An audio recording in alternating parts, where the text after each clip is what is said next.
Good evening, respected monk. So, it is our great pleasure to welcome you to our Colombo house event.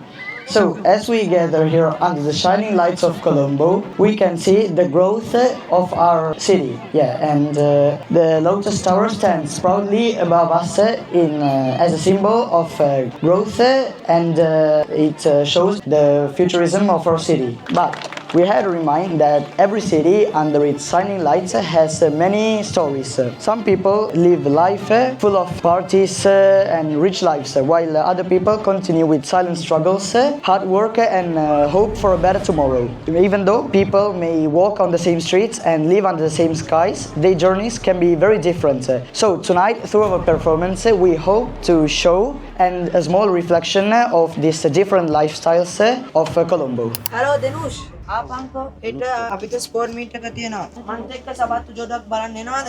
එහෙනම් ඉන්කන්ට් එන්න මම නෙළුම් කුලයට ඉන්නේ. ඉන්කන්ට් එන්න. ආ මචං මර ටී-ෂර්ට් එක නා තියෙන්නේ. කොහෙන්ද ගත්තේ? මේකද මචං මේක මගේ නැන්දෑව්වේ නැන්දෑන්නේ ඉතාලියේ වෙරෝනවල. එයාගේ පුතා ඒ කියන්නේ මගේ කසුන් මල්ලි සෑන්ට් මේරි ඉංග්‍රීසි ක්ලාස් එකට යනෝනේ. ඉතින් මචං මේ ටී-ෂර්ට් එක ඉංග්‍රීසි ක්ලාස් මොකද කනෙක්ෂන් එක? මෙහෙමයි මචං මේ 24 වෙනිදා ඒ කියන්නේ හයටම අද ස්පෝර්ට් මීට් එකක් තියෙනවා. කසුන් මල්ලාට දාලා තියෙන නම තමයි හවුස් එකට කොලොම්බෝ හවුස්. මේ බැනීම විශේෂයෙන්ම ඕකට තමයි හදාලා තියෙන්නේ. කොලොම්බෝ හවුස්?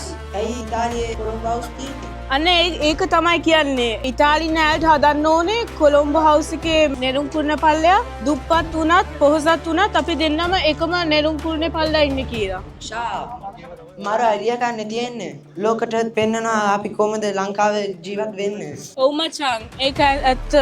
දැන් ඉතින් ඔය කතා කරලා ඇති ඔය උවේ සපත්තු දෙක ගන්න යම්. ඔව් මචං යමු.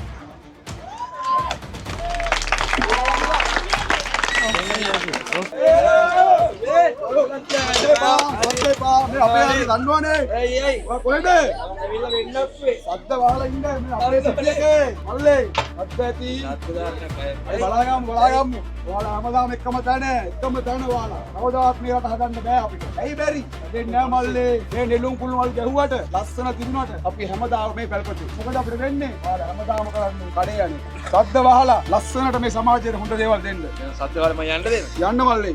යන්න. එතන සමාජ තත්ත්වයන් දෙකක් තියෙනවා. අපි නෙළුම් කුරුණ හැදුවා. ඒකෙන් අපි නිරූපණය කරේ අපේ රටේ ආර්ථික අගනගරයේ තිබෙන විශිෂ්ටත්වය සහ දියුණුවීමේ සිහිනයයි. එතකොට මේ පැත්තේ ඔයාලට පේනවා අපි කුඩා පැල්පතක් හදලා තියෙනවා. ඒකෙන් අපි නිරූපණය කරේ කොළඹ නගරේ කොච්චර දියුණුවට තිබ්බත් අන්තිමට කවුද මෙතන ඉන්නේ? අපේම ජනතාව වැඩි හරියක් ඉන්නේ මෙතන තමයි. ඉතින් රටක් දියුණු වෙන්නට එකටම අපි හැමෝම එකමුතු වෙන්න ඕන. ඒ වගේම තමයි රටේ මිනිසුන්ගේ ජීවන රටාවත් ආර්ථිකයත් දියුණු වෙන්න ඕන. එතකොට තමයි අපිට රටක් හැටියට දියුණු වෙන්න පුළුවන් කියලා තමයි අපි මේ හැමෝටම මේ පණිවිඩය දෙන්නේ. ස්තුතියි.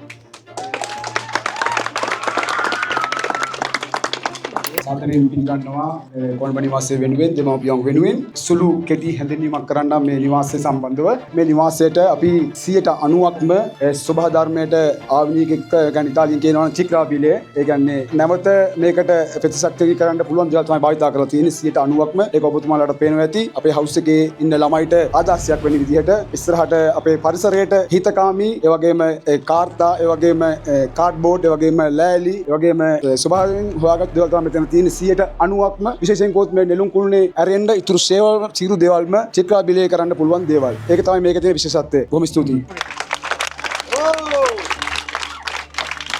මේ විදිහට අපි කොළඹිනුත් එළියට යනවා. නම් ගාල්ලේ නුවරට නුවරින් කොළඹට විනිශ්චය මණ්ඩලයේ විනිශ්චයයි තීරණාත්මකයි ඒ තරමටම ඉතාලියේ සිටින ලංකාවේ විදිහට වැඩියෙන් ඔවුන්ගේ වෙහෙසෙන් මහන්සිය දරුවන්ගේ දෙමව්පියන්ගේ කැපවීමෙන් නිවාස තුනක් ඉතාමත් අලංකාරව අපිට දැක බලා ගන්න සලස්සලා තියෙනවා.